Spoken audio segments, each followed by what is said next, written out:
కానీ not only forest, ప్రతి మానవుడు ఆ బాబు పేరేమి విశ్వామిత్ర ఆడు రోజుకి ఒక మొక్క వేస్తారంట, 2 సంవత్సరాలు పట్టేస్తాడు.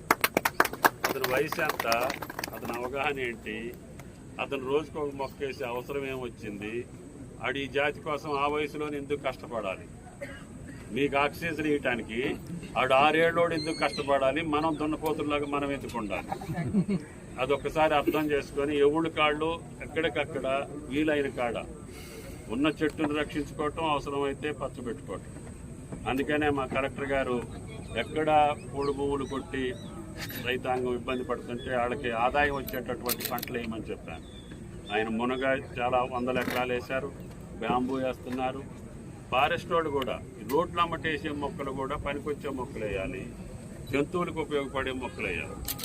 ఇప్పుడు అడవులన్నీ నాశనం చేసి కోతులన్నీ ఊళ్ళల్లోకి పంపించారు. ప్రజలందరికీ కష్టాలు వచ్చినాయి. కూరగాయలు వేసుకునే పని లేదు, ఇంట్లో ఉండే పరిస్థితి లేదు. ఎందుకంటే వాళ్ళ ఇంట్లోకి మీరు దూరారు కాబట్టి అవి వచ్చి మీ ఇంట్లో దూరుతుంది. వాటికి తప్పులేదు.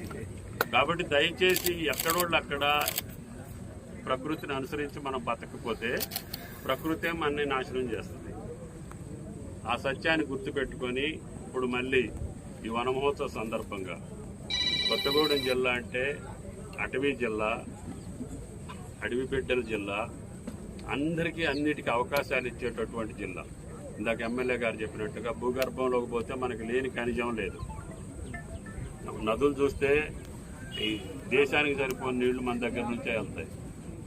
కాబట్టి దయచేసి అన్నిటినీ సద్వినియోగం చేసుకునే భాగంగా నా వంతు, నాకు భగవంతుడు జిల్లా ప్రజలు ఎప్పుడు అవకాశం ఇచ్చినా ఈ జిల్లా సమగ్రాభివృద్ధి కోసం ఇప్పుడు ఈ రోడ్డు కూడా నేషనల్ హైవే ఉంది. దీంట్లో మీరు ఖమ్మం పోకుండా, వరంగల్ పోకుండా, సూర్యాపేట పోకుండా హైదరాబాద్ 2 గంటల్లో పోతారు. నాకేం అవసరం ఇల్లందు రోడ్డు అయినా సరే నా జిల్లాలో రహదారి సౌకర్యం ఉండాలి. భద్రాద్రి నుంచి కౌటాల గోదావరి నదీ తీరం అమ్మట ఒక నేషనల్ హైవే ఉండాలి. అదేవిధంగా హైదరాబాద్ నుంచి